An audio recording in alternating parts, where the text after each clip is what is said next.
It's 20 minutes after 8 o'clock. Good to have you with us here on the Thursday edition of the South African Morning. I'm Gareth Edwards. Now, experts are advising taxpayers who have been impacted by the recent unrest to apply to SARS for a deferment of their obligations or a compromise waiver of tax debts. It's all very complicated. The Tax Administration Act provides for the remittance of the 10% late payment penalty under exceptional circumstances. There's a lot to talk about and what it all means. I'm so glad I have an expert in these matters. I'm joined by Webber Wentzel Tax Expert, Joon Chong. Joon, good morning to you. And we're not going to talk about the relief bailout, the fund. We know about that money. This is about those who were affected by this unrest.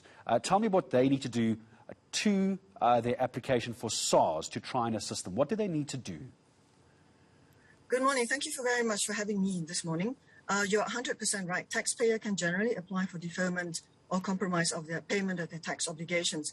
But I think taxpayers are going to be very relieved because in the President's speech on Sunday evening and also the media briefing yesterday, and the note issued by Treasury yesterday evening, there's confirmation that there's an automatic deferral of payment of 35% of the PAYE liability for a limited period from 1 August, which is going to be from 1 August to ending on the 31st October 2021. So the first payment will be due from the 7th of December 2021. So in this limited period, it won't be necessary for taxpayers to apply for that deferral or compromise of tax obligations. Okay. However, if taxpayers are still struggling after that, they can then apply, and the SARS website contains contact details where they can do so. So just help me understand, the deferment of obligations, I think, Joon, is fairly easy to understand. Perhaps you can just help me understand, and for the sake of our viewers, or a compromise waiver of tax debts. Is that different to a deferment? A deferment means that, as in the case of this PAYE deferral, 35% of the PAYE due will be deferred and will need to be paid over 4 months, starting from December. It's still going to be paid. It needs to be paid, and it's available for only tax compliance taxpayers.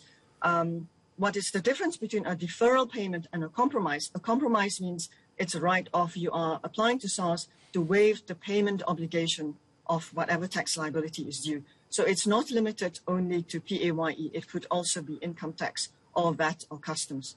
Okay, very, very important difference. Thank you. I appreciate that. Can we talk about SASRIA for a moment as well with regards to the essentially the government insurance, for lack of a better description? What is the case with SASRIA and SARS and tax? Yes, so any taxpayer or any VAT vendor which has lost trading stock and who's received SASRIA compensation payment, that usually means that if they've claimed input VAT on the premiums paid to SASRIA, that usually means on receiving the payment, there's a deemed output VAT. Where trading stock has been damaged or looted, that usually is an expense in the financial year where the damage or looting has occurred, but the SASRIA payment will then be a recoupment. So in the end, it usually means that taxpayers can claim an expense where the compensation payment from SASRIA doesn't cover the cost of the trading stock lost. And the same for the plant and machinery and also damage to buildings.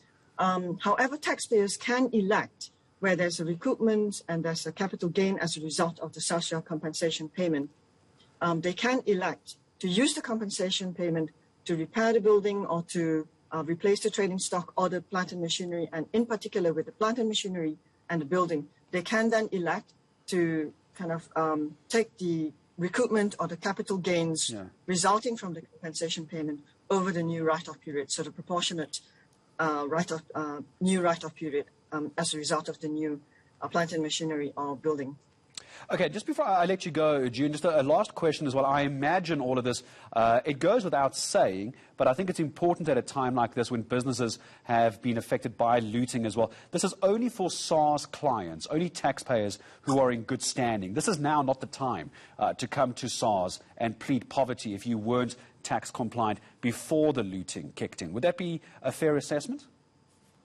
That would be a fair assessment. The Commissioner emphasized that the relief packages, the deferral of payment and the ETI, ETI, the more than 750 Rand per employee now, those relief packages are only available for tax-compliant taxpayers. That means your tax payments must be up to date and your tax returns must be up to date.